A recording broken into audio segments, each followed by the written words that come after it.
চলে যাচ্ছি আমাদের আজকের প্রথম ঘটনায়। আশা করছি আপনাদের ভালো লাগবে। বিসমিল্লাহ। আসসালামু আলাইকুম রাসেল ভাই এবং প্রিয় লিসেনার্স, আমি তানভীর তুষার। আমার বাসা গাইবান্ধা। ঘটনাটা আমি শুনেছি মাহিন ভাইয়ের কাছ থেকে। তিনি পেশায় ছিলেন একজন অ্যাম্বুলেন্স চালক। ঘটনার শুরু 2015 সালে। ঢাকার একটা নামকরা মেডিকেল থেকে তিনি একটা লাশ বহন করার ভাড়া পান। লাশ নিতে হবে ঢাকা থেকে বগুড়া, এটাই তার কাজ। কর্মজীবনে বহুবার তিনি এই কাজ করেছেন। এক প্রকার জীবনের রুটিন হয়ে গেছে। ঠিক রাত 9:30টায় তিনি লাশ আনতে চলে যান মেডিকেল মর্গের সামনে। যত অ্যাম্বুলেন্স চালক আছে, লাশ তোলার আগে তাদের প্রথম কাজ লাশ দেখে নেয়া। তাই যথারীতি মাহিন ভাইও লাশ দেখে নিতে কফিনের ঢাকনা সরান। সাথে সাথেই তিনি যেন একটা ধাক্কা খান। এত বিভৎস লাশ তিনি তার কর্মজীবনে কখনো দেখেননি। লাশের মুখ বিকৃত হয়ে দুই চোয়াল যেন ভেঙে গেছে, চোখের কোটর যেন দুইটা গর্তে পরিণত হয়েছে, চামড়া ঝুলে খুলে পড়েছে জায়গায় জায়গায়। লাশের মাংস পচা গন্ধে নিঃশ্বাস বন্ধ হয়ে যাওয়ার উপক্রম। এক মুহূর্তের জন্য আঁতকে উঠে পিছনে সরে আসেন তিনি। একজন লোক ওনার দিকে এগিয়ে এসে বলেন, ভাই, ছেলেটা আমাদের গলায় ফাঁস দিয়ে আত্মহত্যা করেছে। তাকে কবর দেওয়া হয়েছিল। একটা পারিবারিক আইনি জটিলতার কারণে কবর থেকে আবার তুলে তাকে পোস্টমর্টম করার জন্য এখানে আনা হয়েছে। মাহিন ভাই লোকটাকে জিজ্ঞেস করেন, কতদিনের লাশ তোলা হয়েছে? লোকটা ওনাকে বলেন, প্রায় 20 দিনের লাশ তোলা হয়েছে এবং এখানে কদিন ছিল, তাই লাশের এই অবস্থা। এরপরে ওনারা লাশের সব ফর্মালিটি শেষ করে কফিনে ভালো করে পেরেক মেরে লাশের কফিন অ্যাম্বুলেন্সে তোলেন। লাশের সাথে ছিল 3 জন লোক। তারা লাশের সাথে পেছনে ওঠেন। মাহিন ভাই আর তার এক সহযোগী সামনে বসে আল্লাহর নাম নিয়ে রওনা দেয় তারা। টেকনিক্যাল থেকে সাভারের মোড় পর্যন্ত তাদের জ্যামে পড়তে হয় এবং প্রায় রাত 11:30 বেজে যায়। সব কিছু ঠিক ছিল, প্রতিবারের মতোই স্বাভাবিক। মাহিন ভাই আর তার সহযোগী নিজেদের মাঝে কথা বলছেন। মাঝে মাঝে ঢাকা বগুড়া হাইওয়েতে তারা পাশ দিয়ে বাস ট্রাক ছুটে চলছে ঢাকা অভিমুখে। ওনারা টাঙ্গাইল মির্জাপুর পার হয়ে যাচ্ছেন। যারা এই রাস্তায় চলাচল করেন তারা জানেন এখানে দুই পাশে আবাদি জমি আর মাঝে হাইওয়ে, এবং হাইওয়ে দুই পাশে বড় বড় গাছ। সেদিনের হালকা চাঁদের আলো আর রাতের গাড়ির হেডলাইট মিলে এক আলো আধারী পরিবেশ করে তুলেছিল হাইওয়ের দুপাশের গাছের সারিতে। ওনার গাড়ি তখন 85 কিলোমিটার বেগে চলছিল। হঠাৎ ধপ করে একটা জোরে শব্দ করে গাড়ি কেঁপে উঠল। মনে হলো গাড়ির ওপরে কোনো ভারী কিছু একটা জোরে এসে পড়েছে এবং গাড়ির গতি হুট করে কমে গেল। অবাক ব্যাপার হচ্ছে, মিটারে 80-র ওপরে গতি দেখাচ্ছে, কিন্তু মনে হচ্ছে গাড়ির গতি 30-এর ওপরে হবে না। সব নীরবতা ভেঙে সবাই যেন চমকে উঠল এক মুহূর্তে। পেছন থেকে একজন বলে উঠল, ভাই, কি হলো গাড়িতে? কি পড়লো ওপর থেকে? মাহিন ভাই বলল, মনে হয় শুকনো ডাল ভেঙে পড়েছে। মাহিন ভাইয়ের পাশে বসে থাকা ওনার সহযোগী বলল, মাহিন ভাই, এটা ডাল মনে হলো না। শব্দ শুনে মনে হলো 20-30 কেজি ওজনের বালির বস্তার মতো কিছু পড়েছে। মাহিন ভাই গাড়িতে সিগন্যাল দিয়ে রাস্তার পাশে দাঁড় করালেন গাড়ি। কি হলো এটা দেখার জন্য। উনি আর ওনার সহযোগী গাড়ি থেকে নামলেন। নামার সময় মাহিন ভাই হাতে অ্যাম্বুলেন্সের মেঝে পরিষ্কার করার জন্য যে ঝাড়ু থাকে সেটা নিয়ে নামলেন। তিনি ঝাড়ু দিয়ে গাড়ির ওপরে এপাশ ওপাশ নাড়ালেন। ঠিক তখনই তার ঝাড়ুর সাথে প্রচন্ড জোরে একটা ভারী কিছুর ধাক্কা লাগলো। এরপরেই যেন সবকিছুই উধাও, আর কিছু নেই গাড়ির ওপরে। এমনকি একটু আগে গাড়ির ওপরে এত ভারী একটা কিছু পড়েছে যে তার চিহ্ন পর্যন্ত নেই। কারণ এত জোরে ডাল ভেঙে পড়লে ওপরে দাগ হয়ে যাওয়ার কথা, বা ডালটাই গেল কই? আর ঝাড়ুর সাথে যেটা ধাক্কা খেলো সেটাই বা কি তাহলে? ওনাদের দুজনের কাছে ব্যাপারটি ঠিক ভালো লাগলো না। অবাক হয়ে গাড়িতে বসে আবার গাড়ি চালাতে শুরু করলেন। পেছনে থাকা একজন বলে উঠলেন, ভাই, কি পড়েছিল গাড়িতে? মাহিন ভাই বলল, নেমে তো কিছুই দেখতে পেলাম না, মনে হলো ওখানে কিছু নেই। আবার গাড়ির গতি এবং সবকিছু ঠিক, মনে হচ্ছে যেন একটু আগে ঠিক কিছুই ঘটেনি। স্বাভাবিকভাবেই গাড়ি চালাতে থাকেন মাহিন ভাই।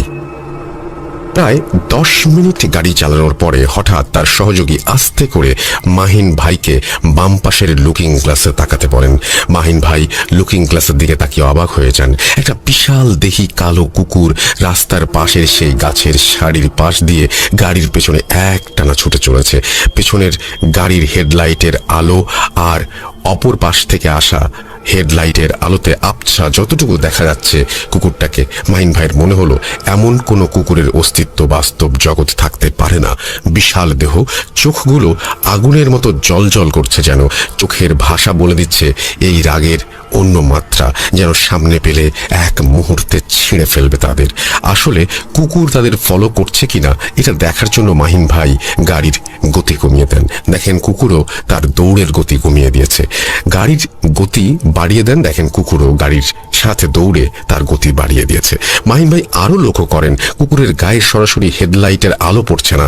মনে হয় কুকুরের দেহ ঘিরে তার চারপাশে একটা ঘন কালো অন্ধকার জমাট বেঁধে আছে। প্রায় 5 কিলোমিটার এভাবে আসার পর দেখেন কুকুরটা নেই, কিন্তু শুরু হয় আর এক অদ্ভুত সমস্যা। মনে হলো গাড়ির ওপরে কিছু একটা বারবার আঁচড় কেটে চলেছে। ভেতরে সবাই তখন ভয়ে অনেকটা জড়সড় অবস্থা।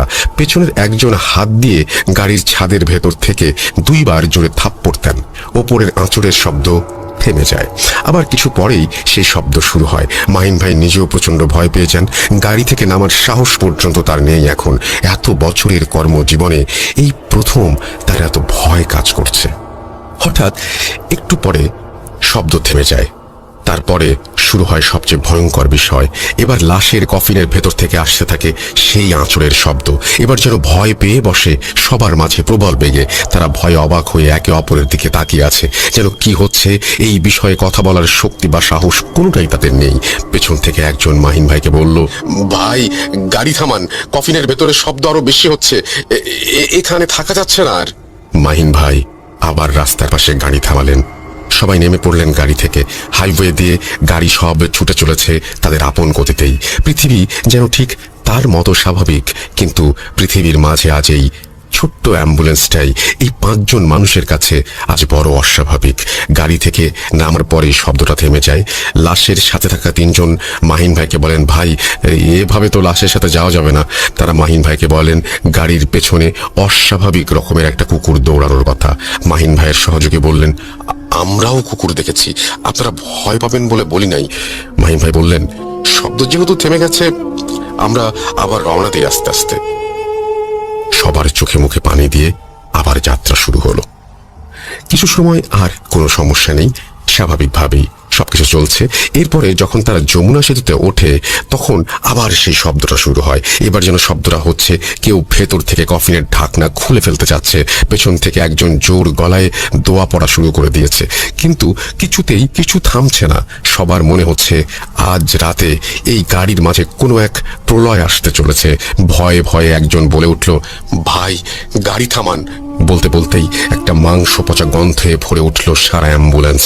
গন্ধটা এত তীব্র যে নিঃশ্বাস যেন বন্ধ হয়ে আসছে সবার। মাহিন ভাই তখন একটা ঘোরের মাঝে ব্রিজ থেকে নেমে একটা বাজারের মতো জায়গায় এসে গাড়ি রাস্তার পাশে থামিয়ে দেন। তিনি শুধু বুঝতে পারেন কেউ তাকে টেনে বের করার চেষ্টা করছে গাড়ি থেকে। তিনি এক লাফে গাড়ি থেকে বের হয়ে মাটিতে শুয়ে পড়েন। ততক্ষণে বাজারে থাকা কিছু দোকানি আর ট্রাক ড্রাইভার তাদের দিকে ছুটে আসেন, তাদের দোকানে নিয়ে যায় আর পুরো ঘটনা শুনেন। এরপরে তারা বলেন, যেহেতু প্রায় ভোর হতে চলেছে আপনারা এখানে অপেক্ষা করেন, ফজরের আজান দিলে এরপরে রওনা দেবেন। তারা দোকানে বসে সবাই একটু স্বাভাবিক হওয়ার চেষ্টা করে। এর কিছু সময় পরে দূর থেকে একটা আজানের ক্ষীণ সুর ভেসে আসে। তারা সহ কয়েকজন ট্রাক চালক সাহস করে অ্যাম্বুলেন্সটার দিকে এগিয়ে যায়। দেখেন লাশের কফিনের ঢাকনা খুলে পাশে পড়ে আছে আর লাশের সেই বিভৎস মুখটা বের হয়ে আছে। ওনারা তাড়াতাড়ি ঢাকনা লাগিয়ে দেন কফিনের। এরপরে আবার যাত্রা শুরু করেন। ঠিক একইভাবে তারা বাড়িতে এসে পৌঁছান। এরপরে লাশ নামিয়ে দিয়ে মাহিন ভাই ঢাকার উদ্দেশ্যে রওনা দেন। এবার ওনার সাথে ঘটনা শুরু ঠিক এখান থেকেই। মাহিন ভাই বেশ কিছুদিন আর অ্যাম্বুলেন্স চালান না।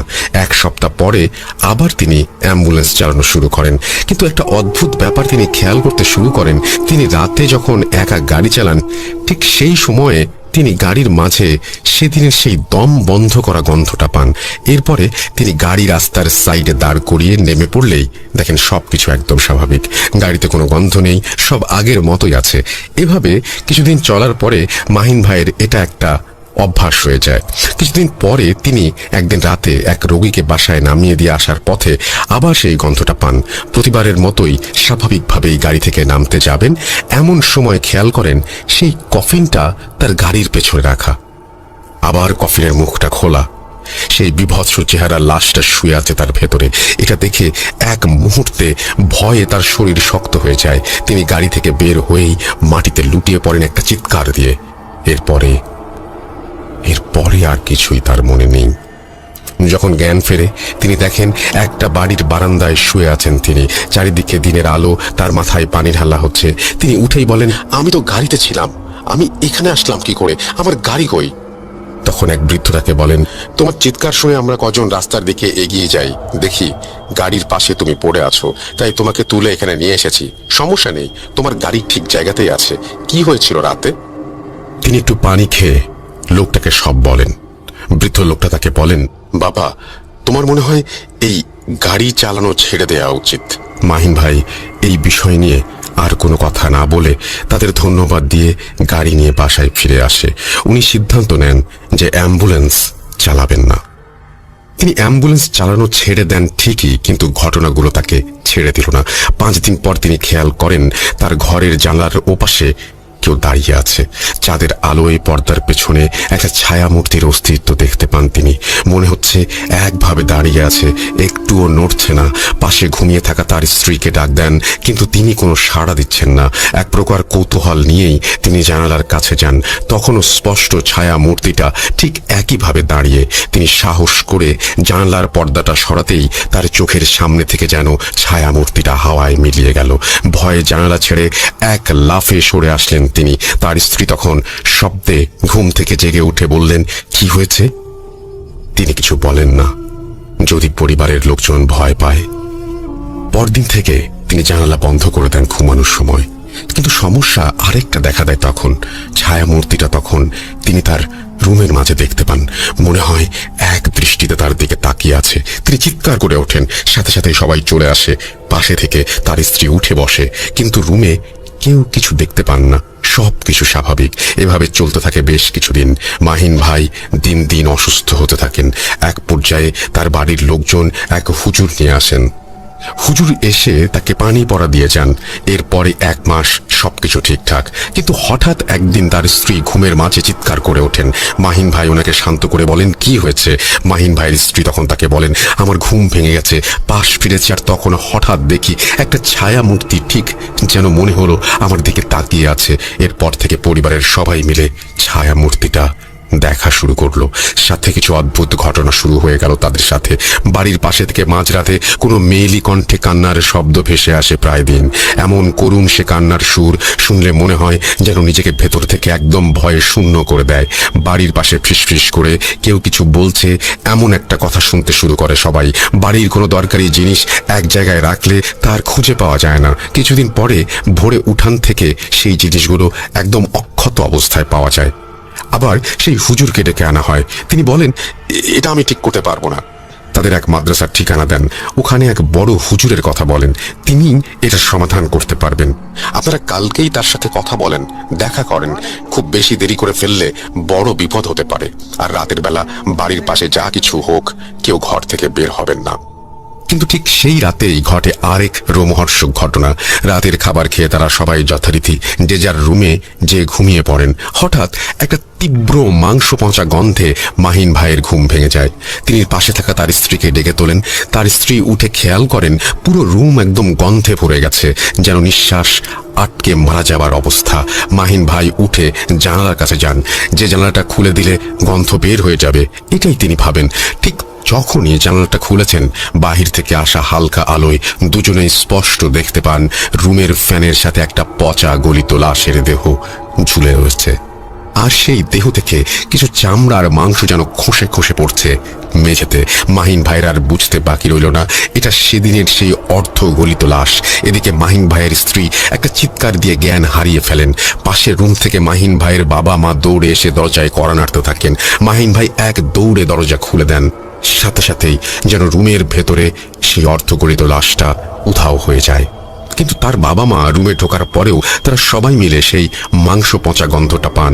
তিনি তার বাবা মাকে সবকিছুই বলেন। এরপরে তারা সবাই মিলে এক রুমে বসে রাতটা কাটিয়ে দেন। সকালবেলায় মাহিন ভাই সেই মাদ্রাসায় যান। সেখানে সেই হুজুরকে তিনি সব ঘটনা খুলে বলেন। হুজুর তাকে বলে, আজ মাগরিবের নামাজের পরে আমি তোমাদের বাড়িতে যাব। সেদিন মাগরিবের নামাজের পরে সেই হুজুর মাহিন ভাইয়ের বাড়িতে আসেন। সেই হুজুর বাড়িতে ঢোকার সাথে সাথেই চারিদিকে এমন একটা নিস্তব্ধতা শুরু হয়ে গেল, ঠিক ঝড় আসার পূর্ব মুহূর্তে যেমন সবকিছু একদম থমকে যায়। হুজুর মাহিন ভাইয়ের রুমে গিয়ে বসলেন। তিনি মাহিন ভাইকে বলেন, কিছু শক্তিশালী খারাপ জিন তোমাদের পুরো পরিবারের ওপর প্রভাব ফেলেছে। তোমার কি মনে আছে তুমি একটা অর্ধগলিত লাশ নিয়ে গিয়েছিলে হাসপাতাল থেকে? মাহিন ভাই অনেকটা অবাক হয়ে যায়। এই ঘটনা উনি কাউকে বলেননি। আর এই হুজুরের সাথে তার দেখা আজ সকালে। তিনি এই বিষয়ে হুজুরকে কিছু বলেননি। অনেকটা অবাক হয়ে তিনি হুজুর দিকে তাকিয়ে বলেন, হ্যাঁ। হুজুর তাকে বলেন, ওই লাশের কবর থেকে এক মুঠো মাটি আনতে হবে এবং সেটা আনতে হবে রাতে। আর তোমাকে একা যেতে হবে কবরের মাটি আনার জন্য এবং সেটা খুব তাড়াতাড়ি করতে হবে, বড় কোনো ক্ষতি হবার আগেই। হুজুর সেদিন বাড়ি বন্ধ করে দেন আর বলেন, এটা 3 দিন কার্যকর থাকবে, তবে রাতে বাড়ির বাইরে কেউ যাবেন না। পরদিন মাহিন ভাই আর হুজুর বগুড়ার সেই বাড়ির দিকে রওনা দেন। গ্রামে আসার পরে তিনি লাশের সাথে থাকা 3 জন লোকের একজনের খোঁজ পান। তাকে পুরো ঘটনা খুলে বলেন। এরপর থেকেই সেই লোকটি মাহিন ভাইকে এমন একটা ঘটনা বলে যেটা শুনে হুজুর আর মাহিন ভাই কয়েক মুহূর্তের জন্য স্তব্ধ হয়ে যান। আসলে এত সব ঘটনা শুরু সেই ছেলের মৃত্যু থেকেই।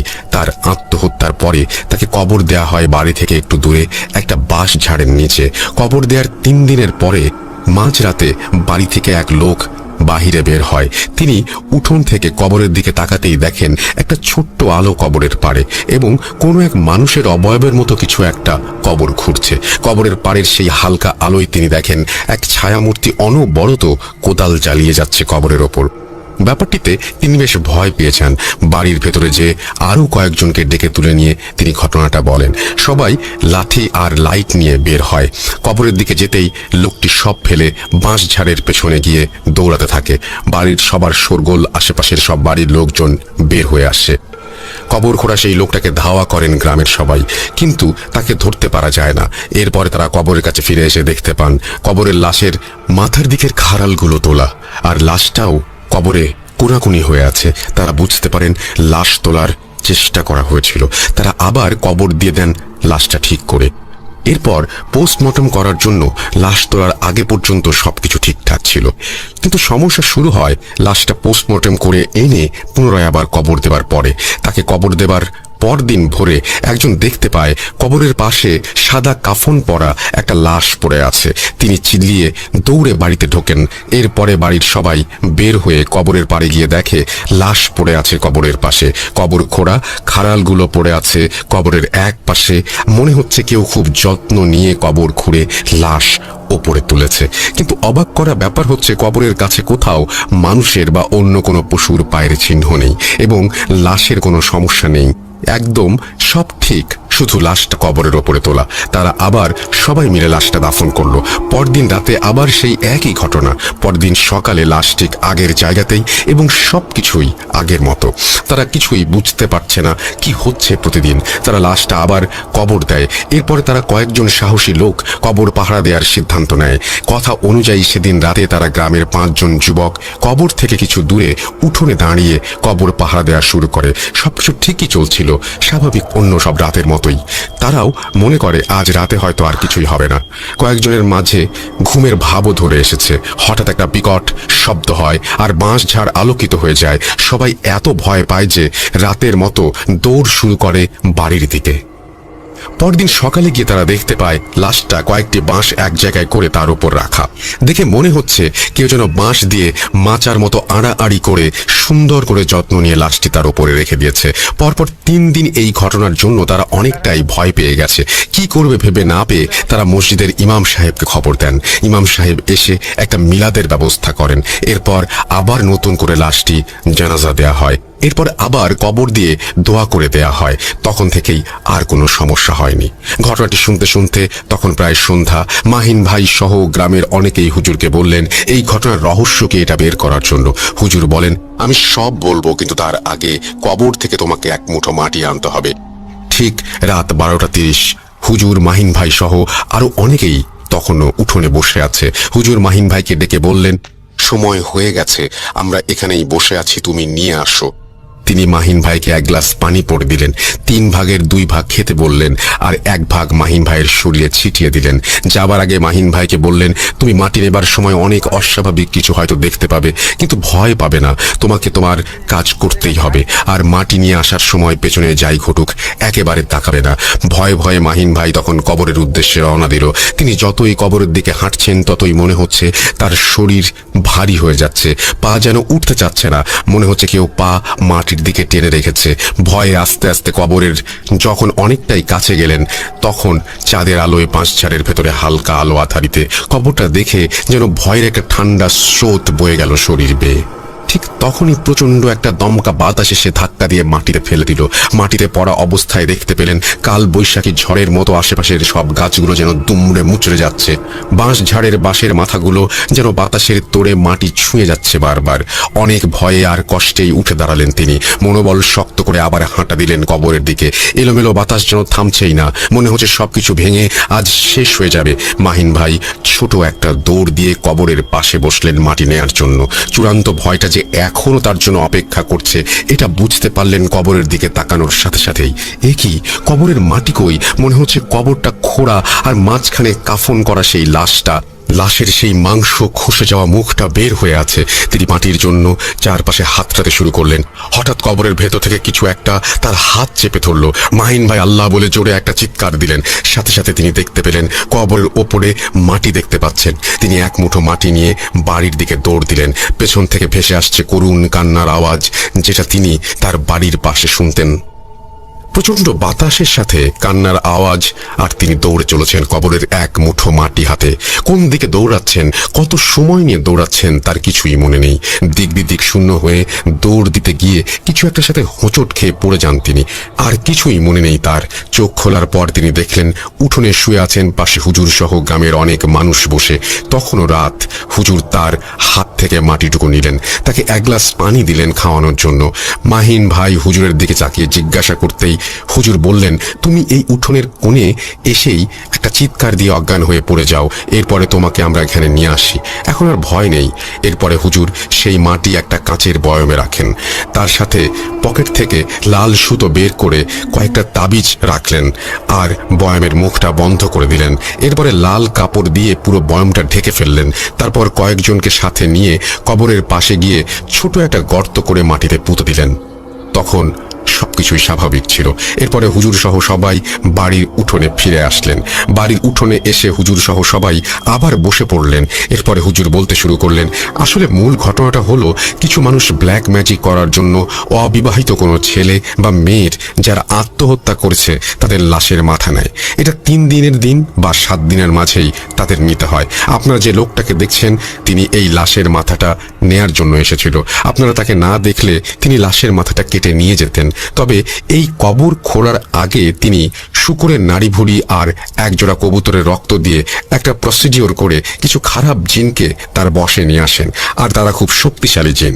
এরপর তা সেই জিনদের সাথে করে নিয়ে আসেন। কিন্তু এখানে এসে যখন তিনি কাজটা ঠিকমতো করতে পারলেন না তখন সেই জিনদের দিয়ে আপনাদের ক্ষতি করানোর চেষ্টা করছিলেন। ওই সময়ে যদি একা কোনো লোক রাতে ওই কবরের পারে যেতেন তাহলে হয়তো তিনি আর জীবিত ফিরে আসতেন না। এরপরে যখন আপনারা লাশটি নিয়ে ঢাকা থেকে বাড়িতে আসেন, সেই জিনগুলো আবার সেই লাশটা নষ্ট করার চেষ্টা করে, কিন্তু আপনাদের কারণে সেটা পারছিল না। আর মাহিনের সমস্যা হয় অ্যাম্বুলেন্সের ওপরে যখন একটা ভারী কিছু পড়ে তখন, কারণ মাহিন তখন গাড়ির সাইড দিয়ে তার অ্যাম্বুলেন্সে থাকা ঝাড়ু নিয়ে গাড়ির ওপরে কি পড়েছে তা দেখার জন্য এপাশ ওপাশ করে। একটা ভারী কিছুর সাথে ঝাড়ু ধাক্কা খায় ঠিকই, তবে তারা কিছুই দেখতে পায় না সেখানে। আসলে সে ঝাড়ু দিয়ে নিজের অজান্তেই ওই জিনদের একটা ধাক্কা দেয় আর নিজের ওপরে বিপদ ডেকে আনে। এরপরে জিনটা রাগান্বিত হয়ে তার ক্ষতি করার চেষ্টা করে। এজন্য প্রথমে তার সাথে এবং পরবর্তীতে তার পরিবারের সাথে এই ঘটনাগুলো ঘটে। আর আপনারা লাশ কবর দেওয়ার পরে লাশ ওপরে দেখতে পেতেন, এটার কারণ হলো আপনারা লাশটাকে নিয়ে এসে এভাবেই কবর দিয়ে দেন। তাই জিনগুলো তখনও চেষ্টা করতে থাকে লাশটার ক্ষতি করার জন্য। সেই জিনরা কোনো একটা কারণে লাশটা তুলতে পারত, কিন্তু কিছুই করতে পারত না। তোমরা কবর পাহারা দেওয়ার সময় শব্দ আর আলো দেখে ভয় চলে আসো, এটাও জিনগুলোই করেছে যাতে তোমরা চলে যাও এবং তারা কাজটা আবার চেষ্টা করতে পারে। যদি সেখানে তবুও কেউ থাকতো তাহলে তারও অনেক ক্ষতি হতে পারত। আর কোনো সমস্যা নেই, আমি সব ঠিক করে দিয়েছি, আর ভয়ের কিছু নেই। তারপর দিন সকালে হুজুর আর মাহিন ভাই চলে আসেন। ঘটনার এই পর্যায়ে এসে মাহিন ভাই উদাস হয়ে ওপরের দিকে তাকিয়ে থাকেন। আমি খেয়াল করলাম মাহিন ভাইয়ের চোখ ছলছল করছে। মাহিন ভাই আমাকে বলতে শুরু করলেন, জানেন তুষার ভাই, এই ঘটনা আমার আর আমার পরিবারের অবস্থা কতটা খারাপ করে দিয়েছিল। আমি সেদিন বাড়ি ফিরে আসার পরে ঘটনা সব ঠিক হয়ে গিয়েছিল, কিন্তু আমার জীবনটা একেবারে দুর্বিষহ হয়ে যায়। আমি দিন দিন অসুস্থ হতে থাকি। 1 বছর আমি কোনো কাজ করতে পারিনি। জমানো টাকা দিয়ে কোনো মতে দিন চলতো আমাদের। আমার চিকিৎসা, পরিবারের খাওয়া খরচ চালাতে গিয়ে বারবার মনে হচ্ছিল সেদিন মরে গেলেই বোধহয় আমার জন্য ভালো ছিল। আমি আর পরিবারের এত কষ্ট সহ্য করতে পারতাম না। সব সময় মনে হতো আমি তো ওই লাশটার কেউ না, আমি তো ওই গ্রামের কেউ না। লাশের মাথা নিতে আসা ব্ল্যাক ম্যাজিক করা সেই লোকটাকে তো আমি চিনি না, বা কোনো ক্ষতি তো আমি করিনি। তাহলে এর জন্য আমি আর আমার পরিবার কেন এভাবে শাস্তি পাবো? আমাদের সাজানো গোছানো সুন্দর জীবন কেন এমন হয়ে যাবে? এবার মাহিন ভাইয়ের গাল বেয়ে পানি পড়তে শুরু করলো। তিনি বললেন, জানেন, এমন সপ্তাহ গেছে আমি আমার ছোট্ট ছেলের মুখে একটু ভালো খাবারও তুলে দিতে পারিনি, তার ছোট্ট ইচ্ছাগুলো পূরণ করতে পারিনি। আমি কয়েকবার আত্মহত্যার কথাও ভেবেছিলাম পরিবারের এই করুণ পরিণতি দেখে। আবার ভাবতাম আমি চলে গেলে এদের কি হবে। চোখ মুছতে মুছতে বললেন, অবশেষে আমি আস্তে আস্তে সুস্থ হতে শুরু করলাম, কাজে যেতে শুরু করলাম, অ্যাম্বুলেন্স ছেড়ে মাইক্রো চালাতে শুরু করলাম। আল্লাহর রহমতে আবার সুদিন ফিরে আসতে শুরু করলো। আলহামদুলিল্লাহ, এখন পরিবার নিয়ে ভালো আছি। ঘটনা শেষ করে আমাকে বিদায় জানিয়ে উনি চলে যাচ্ছেন। আমি ওনার গাড়ির দিকে এক দৃষ্টিতে তাকিয়ে আছি আর মনে মনে বলে উঠলাম, আল্লাহ, তুমি ওই ব্ল্যাক ম্যাজিক করা লোকগুলোকে হেদায়েত দান করো, তাদের জন্য যেন আর কোনো সাজানো পরিবারকে এভাবে ধ্বংসের দ্বার প্রান্তে দাঁড়াতে না হয়। এখানেই তিনি শেষ করেছেন ঘটনা। তো এখন যে ঘটনাটা শেয়ার করব সেই ঘটনাটা আপনাদের পছন্দের একজনের, জাহিদ ভাইয়ের, আপনারা জানেন, এবং ওনার ঘটনা সবসময় একটু ডিফারেন্ট হয়ে থাকে এবং সবসময় একটু রোমাঞ্চকর। তো ঘটনা আমি যেটা শেয়ার করছি সেটা 2016 সালের একটা ডেভেলপার কোম্পানির এমডি মেয়ের সাথে ঘটে যাওয়া ঘটনা। এমডি সাহেবের পরিবারের স্ত্রী, তার মেয়ে, তার 2 মেয়ে এবং তার মা এবং 2 জন গৃহপরিচারিকা তাদের বাসায় ছিলেন। তো ঘটনা শুরু হয় এমডি সাহেবের মেয়ের বিয়ের পর থেকে। তার বড় মেয়ের বিয়ের 3 থেকে 4 দিনের মাথায় এমডি সাহেবের মা মারা যায়। তো মারা যাওয়ার আগের থেকে 3-4 দিন আগের থেকেই তিনি বলছিলেন তিনি একটা শয়তানকে দেখেছিলেন তার নাতনির বিয়ের দিন, এবং সেই শয়তান নাকি ঠিক নাতনির পেছনে দাঁড়িয়েছিল। আর সেই শয়তানটা সেদিন থেকে প্রতিদিন রাতে এসে তাকে থ্রেট করে যাচ্ছিল যে তোকে শেষ করে ফেলবো এবং তোকে শেষ করার পর তোর নাতনিকে ধরবো। এভাবে 2 দিন রাতে সে তাকে বলেছিল একই কথা, এবং সেটি তার পরিবারকে তিনি জানায় এবং এও বলেছে শেষ দিনের দিন যে কাল রাতে তোকে নিতে আসবো, তোর সময় ফুরিয়ে গেছে, দেখবো তোকে কে বাঁচায়। তো পরিবারের সবাই ধরে নিয়েছে যে ওনার এটা মতভ্রম, কারণ এটা ওনার বয়স 70-এর বেশি ছিল আর ওনার আগের থেকেই হালকা মানসিক সমস্যাও ছিল, তাই সবাই গুরুত্ব দেয়নি। কিন্তু ঠিক সেদিন রাতেই উনি মৃত্যুবরণ করেন। রাত পার হবার পর তাকে সবাই তার লাশ নিয়ে গ্রামের বাড়িতে যায় এবং প্রত্যেকেই যায় এবং লাশ পুরো পরিবার সহ যে গ্রামে দাফন করে। তো দাফনের পর সেদিন রাতে দাফনের রাতের দিন পরিবারের সবাই একটা স্বপ্ন দেখে এবং সবাই দেখে যে তারা সবাই অন্ধকার একটা ঘরের মধ্যে বন্দী এবং ওই ঘরের ভেতর থেকে হার্টবিটের শব্দ ভেসে আসছে। তো এমডি সাহেব এবং তার বড় ভাই, তার বোন, তারা সকলে মিলে মিলাদ মাহফিল শেষ করে 2 দিন পর সকলেই তার নিজ নিজ পরিবার নিয়ে ঢাকায় ফিরে আসে। এর প্রায় কিছুদিন পর থেকে এমডি সাহেবের বড় মেয়ে, যার কিছুদিন আগে বিয়ে হয়, সে তার দাদিকে দেখতে পায়। যেমন এই দাদি হেঁটে চলে গেল, বা উনি বেঁচে থাকাকালীন হামান দিস্তা ব্যবহার করতেন এবং সেই হামান দিস্তা নিয়ে দাদি বিছানার উপরে বসা। উনি তার মাকে বলেন, তার মা বেশি একটা গুরুত্ব দেয় না, তার মানে তার এমডি সাহেবের ওয়াইফ বেশি একটা গুরুত্ব দেয় না। তার মা ভেবেছিল কেউ চলে গেলে হয়তো মন খারাপ হয়, আর এর জন্য হয়তো এরকম হচ্ছে। তো মেয়েটা তার স্বামীকেও বলে, কিন্তু স্বামীও তেমন গুরুত্ব দেয় না। আর এটাই আমাদের মেইন সমস্যা, আমরা কোনো কিছু গুরুত্ব দিতে চাই না এবং পরে এটার খেসারত দিয়ে মেটাতে হয়। এভাবে কিছুদিন যায়। একদিন রাতে মেয়েটার ঘুম ভাঙে তার দাদির ডাক শুনে। সে উঠে বসে। ডাক আসছিল দাদির ঘর থেকে। সেই রুমে যায়, দাদির ঘরে যায়। সে দেখতে পায় দাদির ফ্লোরে হেলান দিয়ে বসে আছে। তার দাদি ফ্লোরে হেলান দিয়ে বসে আছে। তিনি রক্তাক্ত। এমন অবস্থায় যা দেখে তিনি মনে হলো তিনি সদ্য একটা বাচ্চা প্রসব করেছে। এটা দেখে মেয়েরা শক্ত হয়ে যায়। তার গলার থেকে কোনো ধরনের ভয়েস বের হচ্ছিল না। এবার সে দেখে তার দাদি সেই রক্তাক্ত অবস্থায় বাচ্চাদের মতো গড়িয়ে গড়িয়ে তার দিকে এগোচ্ছে। তার হাতে তার এক হাতে একটা সদ্য জন্ম নেওয়া শিশু। এইটা দেখে এবার সে চিৎকার দেয়। দৌড় দিয়ে রুম থেকে বের হয়ে যাওয়ার সময় হোঁচট খেয়ে ফ্লোরে পড়ে মাথায় আঘাত পায়। তাকে হাসপাতালে নেওয়া হয়। হাসপাতালে যাওয়ার পথে সে তার মাকে বলে যে আমি এসব জিনিস দেখেছি। এখন মেয়েটার পরিবার মনে করতে লাগে হয়তো মেয়েটার মানসিক সমস্যা হচ্ছে, কারণ একে তো নতুন বিয়ে, তার সাথে দাদি মারা গেছে এবং দাদির সাথে মেয়েটার বেশ ভালো সখ্যতা ছিল। তো দাদিকে সে খুব পছন্দ করতো, ভালোবাসতো। তো এটা হয়তো তাকে মানসিকভাবে দুর্বল করে দিচ্ছে। তার চিকিৎসা চললো কিছুদিন। এদিকে মেয়ের মা লক্ষ্য করতে থাকে যে মেয়ের আশেপাশে একটা কালো ছায়া ঘোরাফেরা করে। তিনি তার মেয়ের বাবার সাথে আলোচনা করে। তারা ধারণা করে যেহেতু নতুন বিয়ে তাই কুনজর বা ক্ষতি পড়লো কিনা। তো তাদের একটা প্রাতিষ্ঠানিক মাদ্রাসা ছিল, সেই মাদ্রাসার প্রধানকে তারা ডেকে আনে বাসায় এবং দুপুরে সপরিবারে খাওয়া দাওয়া শেষ করে এমডি সাহেব এই হুজুরকে বলে, দেখেন আপনি একটু মেয়েটাকে ফুড দেওয়া পরে ফু দেন, তো সমস্যায় আছে মেয়েটা। তো হুজুর কি করলো, দোয়া পরে ফু দিয়ে সেদিন চলে যায়। তো যেদিন চলে যাবে মানে সেদিনই বিকালবেলা হুজুর চলে যাবার কিছুক্ষণ পর মেয়েটা বমি করতে শুরু করে, রক্ত বমি, এবং বমির সাথে অল্প কিছু সাদা চুল বেরিয়ে আসে। তাকে দ্রুত হাসপাতালে নেওয়া হয়। পরীক্ষা নিরীক্ষা করে জানা যায় পেটে কোনো ধরনের সমস্যা নেই। এদিকে চুল বেরোতে দেখে মেয়েটার বাবা মা বুঝতে বাকি হলো না মেয়েটার কোনো সমস্যা, মেয়েটার একটা সমস্যা হয়েছে।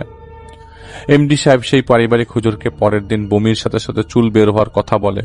হুজুর বলেন হয়তো বিয়ের দিন কেউ একটা কিছু করেছে, আচ্ছা আমি আসবো 2 দিনের মধ্যে, দেখি কিছু করা যায় কিনা। হুজুর ঠিক আসে এবং মেয়েটাকে বসায়। তার সামনে একটা বোল পানি রাখে। হুজুর সেই পানিতে বেশ কয়েকটা সুই, কিছু মাটি এবং মেয়েটার ব্যবহার করা কাপড় 1 টুকরা দিয়ে দেয়। তিনি মেয়েটাকে বলে পানির দিকে তাকিয়ে থাকো। তো মেয়েটা পানির দিকে তাকিয়েছিল। সে সময় সেই হুজুর তার মতো করে দোয়া দুরূদ পড়ছিল। মেয়েটার সাথে যদি কোনো বদজিন থাকে তবে সে যেন বের হয়ে আসে। যখন হুজুর দোয়া পড়ছিল তখন সেই ফ্ল্যাটে 2 হাতে সজোরে তাল মিলিয়ে তালির শব্দ আসছিল।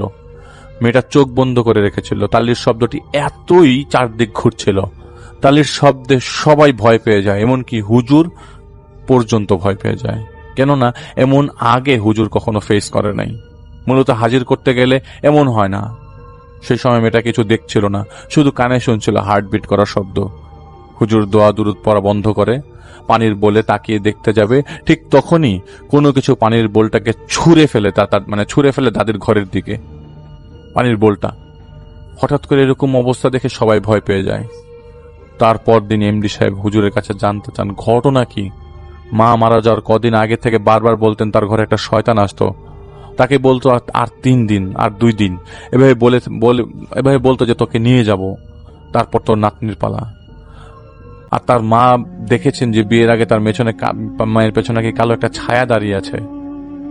আবার গতকাল তো নিজ চোখে সব দেখলো সবাই। হুজুর বলেন দেখুন আমার মনে হচ্ছে এটা একটা বজ্জাত জিন, কেউ পাঠায়নি, হয়তো নিজ থেকে এসছে, কিন্তু আমি তো জানি না কেন আসছে। তো ঘর বন্ধ করে যাচ্ছি, আপনারা কোনো একটা ভালো আলেমকে দেখান, যদি মানে যত তাড়াতাড়ি পারেন দেখান। তো হুজুর ঘর বেঁধে দিয়ে চলে যায়। যাওয়ার সময় তিনি বলেন, এই বাধা সেই বদজিনটা কিন্তু ভেঙে ফেলবে, সুতরাং তাড়াতাড়ি আলেমকে দেখান আর মেয়েটাকে যেন দেখে রাখা হয়।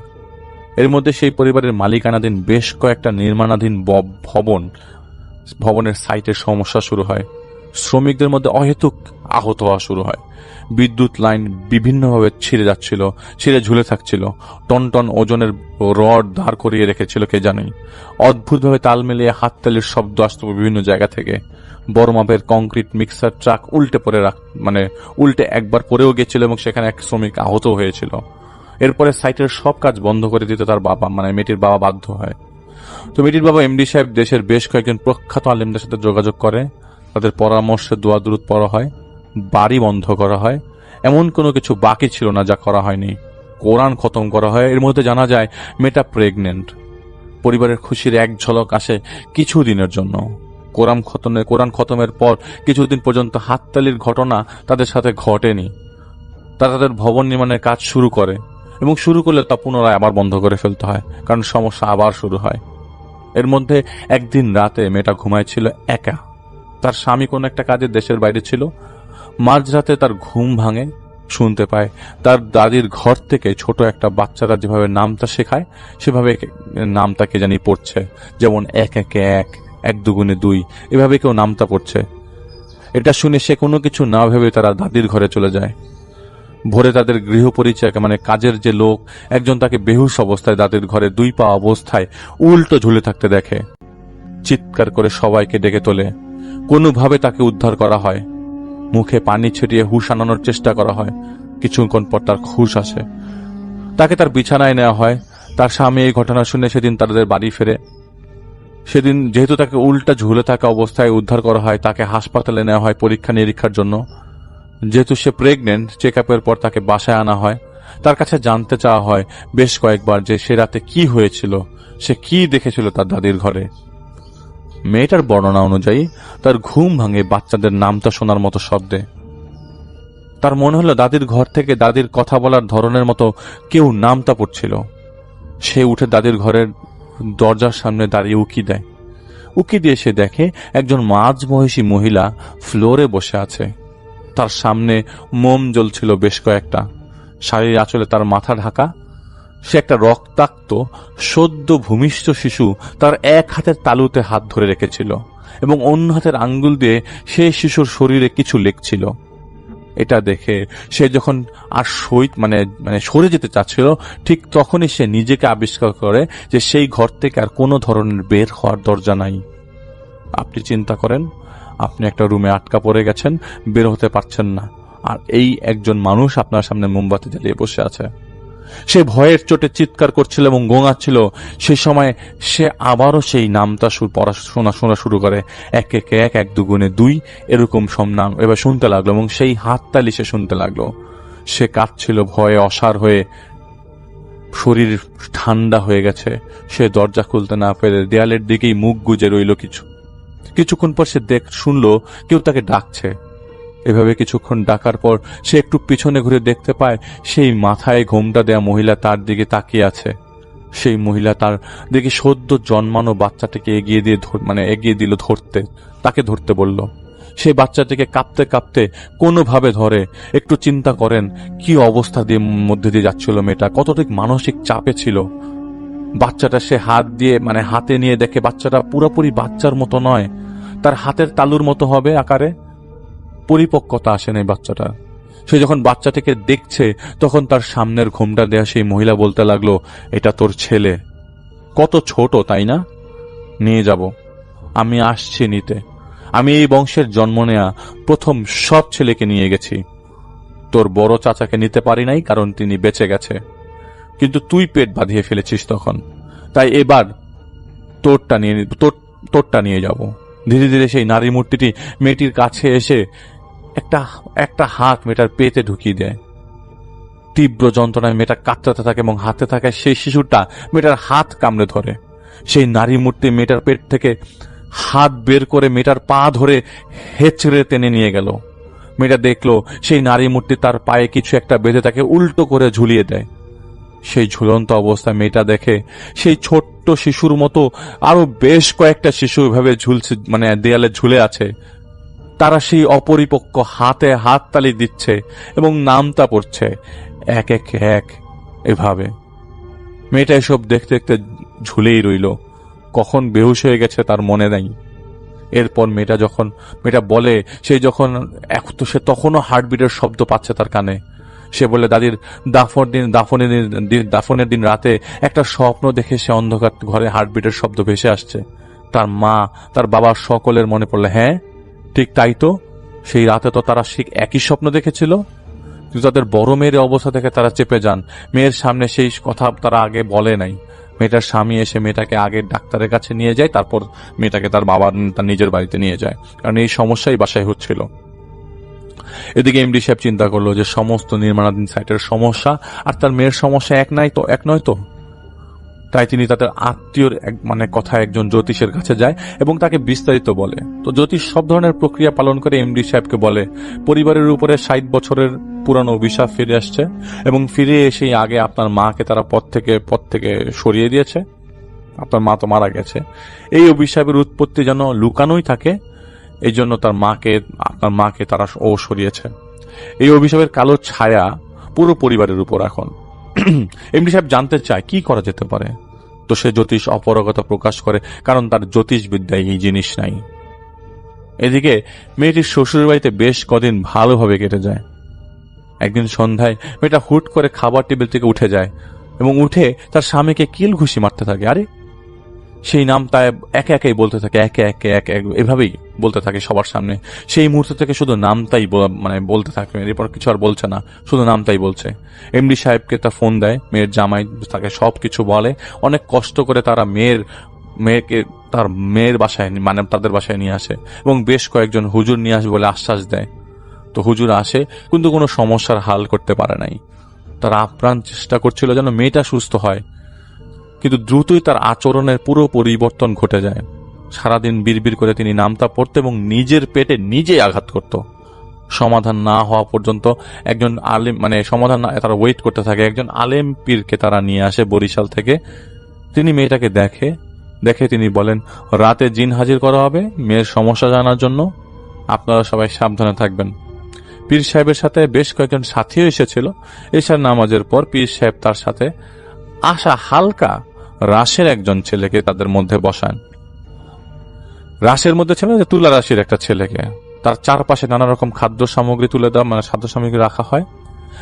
তো পীর একটা ভোজ পাতার কাগজে কিছু লিখে জ্বালিয়ে অন্ধকার করে দেয় চারিপাশে। কিছুক্ষণ পর জানালা এবং গেটগুলোয় প্রচন্ড শব্দ হতে থাকে। ধূপ করে একটা শব্দ হয়ে সব থেমে যায়। জিন এসেই বলতে লাগলো, কালো ছায়া, কালো ছায়া। এটা কিন্তু হুজুরের সেই জিন। আমাকে ছেড়ে দাও, এখানে শুধু কালো সাপ আর সাপ, আমাকে কামড় দেবে, আমাকে ছাড়ো, এমন করছিল। পীর সেই জিনকে বোঝানোর চেষ্টা করে, জানতে চায় সমস্যা কি এই ঘরের। সেই জিন এটাকে শুধু একটুকুই বলে যে সমস্যার গোড়া বংশের, অনেক বছর আগে বোতলে আটকে রেখেছিল, এখন ছাড়া পেয়েছে, যা চাইবে তাই নিয়ে যাবে, আমাকে ছেড়ে দাও বলে চিৎকার করছিল। এখন তার অনুরোধে তাকে ছেড়ে দিয়ে আরেকজনকে ডাকা হয়। একই রকম ঘটনা ঘটে। পরে পীর নিজে মেয়ের মধ্যে থাকা সেই জিনের সাথে কথা বলার জন্য একটা নিয়ম পালন করে তাকে ডাকে, কিন্তু সে সাড়া দেয় নাই। পীর সাহেব বোতলে এনে তাকে বোতল ভরবে এই বলে ভয় দেখায়, তাও তিনি সফল হয় না। এদিকে মেয়েটা ছিল গর্ভবতী, এটাও মাথায় রাখার কথা। ঠিকমতো না খাওয়ার কারণে শারীরিক অবস্থা মেয়েটার আরো বেশি খারাপ হয়ে যায়, আর সাথে তো সেই অত্যাচার ছিলই। এদিকে 2 মাসের বেশি সময় চলে যায়। এমডি সাহেবের বড় ভাই কোরআন শিখতেন জাহিদ ভাইয়ের এক পরিচিত ইমামের কাছে। তো সেই ইমাম জাহিদ ভাইকে তাদের বাড়িতে নিয়ে যায়। তো এত কথা জাহিদ ভাইয়ের সাথে হয় নাই। তো জাহিদ ভাই ঘরে ঢোকার সাথে সাথে মনে করে হাততালির শব্দ আসছে, আর চোখে ভাসতে লাগে অন্ধকার একটা ঘর। এমডি সাহেব এবং তার স্ত্রী তাকে সব কথা বলে এবং সব কিছু বলে। এতক্ষণ যা শুনলেন তা সব কিছু বলে। জাহিদ ভাই সব শোনার পর মেয়েটার ঘরে যায়, তার স্বামীকে নিয়ে যায় সাথে করে, এবং মেয়েটার সামনে বসার সাথে সাথেই মেয়েটা শিশুদের মতো নামতা পড়তে শুরু করে। জাহিদ ভাই তার সাথে তার মতো করে কথা বলার চেষ্টা করতে থাকে, কিন্তু তাদের ফ্ল্যাটে ঢোকার পর থেকে তখন পর্যন্ত হাততালির শব্দ জাহিদ ভাই শুনিয়ে যাচ্ছে, এবং যেটা অন্য কেউ পাচ্ছিল না, যার কারণে জাহিদ ভাইয়ের মাথার এক পাশে ব্যথা করছিল। তো জাহিদ ভাই বেশ কিছুক্ষণ চেষ্টা করে তার সাথে কথা বলতে না পেরে যেভাবে তাদের ডাকতে হয় সেভাবে ডাকলো, কিন্তু কোনো কিছুতেই কাজ হচ্ছে না। জাহিদ ভাই অবাক হয়ে গেল, কারণ জিন এলে তো এতক্ষণে তার ডাকে সাড়া দিতই। এটা মানসিক সমস্যা, এক মুহূর্তেও তা মনে হয় নাই, বরং এটা ধোকা দিচ্ছে তাকে। জাহিদ ভাই এইটা চিন্তা করে এবং সেদিনের মতো চলে আসে, এবং মেয়েটার ঘর থেকে জাহিদ ভাই বের হওয়ার সময় পুনরায় তার কাছে যেয়ে, তার কানের কাছে যেয়ে বলে যে তুমি যে তাকে বশ করে রেখেছো, তুমি টেনশন করো না, আমি কাল আসবো, সব খোঁজ নিয়ে আসবো, আজ পারলে ধোকা দিলে কাল ধোকা দিতে পারবে না। এটা বলার পর সে আমার দিকে তাকালো, তারপর হাত তালি দিয়ে তার আবার নামতা পড়া শুরু করলো। জাহিদ ভাই সেদিন চলে আসে এবং জাহিদ ভাইয়ের অপেক্ষা রাতের বেলার। জাহিদ ভাইয়ের জিনকে তিনি তার সেই মেয়েটার অ্যাড্রেস দেয়, ঠিকানা দেয়, তার বাবা মা ঠিকানা দেয়, বাবা মার অফিসের ঠিকানা দেয়, সাথে সাথে তার বাবা মা যা যা বলেছে তাও তাকে বলে, এবং জাহিদ ভাইয়ের সাথে এই বাসায় যাওয়ার পর কি কি হলো সেটাও সেটা জানানো হলো। তো বরাবরের মতোই উনি বললেন অপেক্ষা করো, এবং এটা বলে সে চলে যায়। উনি আসলো, প্রথম কথাটা ছিল যে সাপ যদি নিজে শিকারকে গিলে ফেলে তাহলে তো তাকে বাঁচাতে পারবে না, যতই চেষ্টা করো না কেন। তুমি সাপটিকে মেরে ফেলতে পারো, কিন্তু সে তো তার শিকারকে আগে মেরে তারপরে তো গিলবে, তাই না? তো জাহিদ ভাই বলে এর মানে কি? উনি বলতে শুরু করেন এই পরিবারের পূর্বপুরুষদের তাদের গ্রামের বাড়ির এলাকায় আধিপত্য ছিল ব্রিটিশ আমল থেকেই। জমিদার না হলেও এরা অনেক সম্পদের মালিক ছিল। 80 বছর আগে বা তার বেশি আগে তাদের এলাকায় অন্য এলাকা থেকে একটা পরিবার এসেছিল কাজের খোঁজে, বয়স্ক স্বামী এবং তার স্ত্রী। মেয়েটার দাদার দাদা তাদের কাজে দেয়। কোনো কারণে একদিন তাদের আত্মীয় স্বজনরা সেই বয়স্ক লোককে পিটিয়ে মেরে ফেলে। তাকে বাঁচাতে যে তার স্ত্রী আঘাত পায়, এবং সেই অবস্থায় ওই স্ত্রীর গর্ভপাত হয়। সেই বয়স্ক লোকটা আগেই মারা গিয়েছে, এখন গর্ভপাতের কারণে সেই মহিলাও মারা যায়।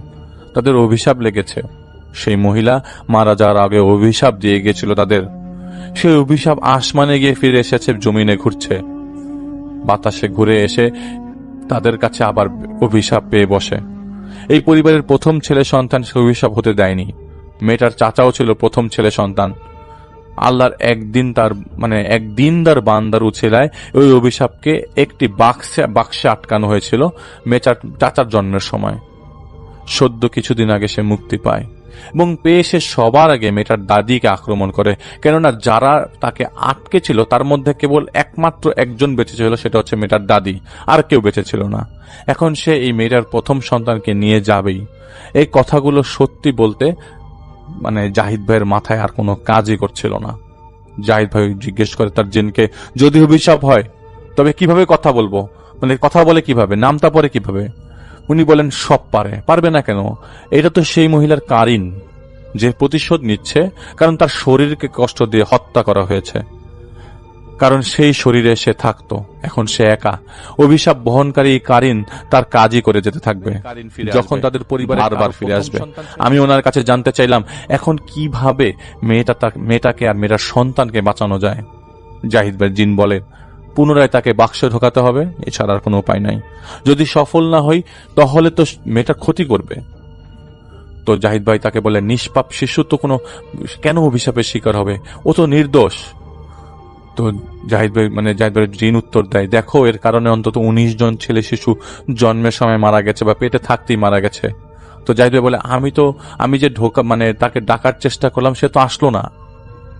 তিনি বলেন সে তো কারিন, সে তো আমাদের মতো না, তাদের সাথে কথা বলার নিয়ম নীতি তুমি জানো না, তাই কথা বলতে পারো নাই।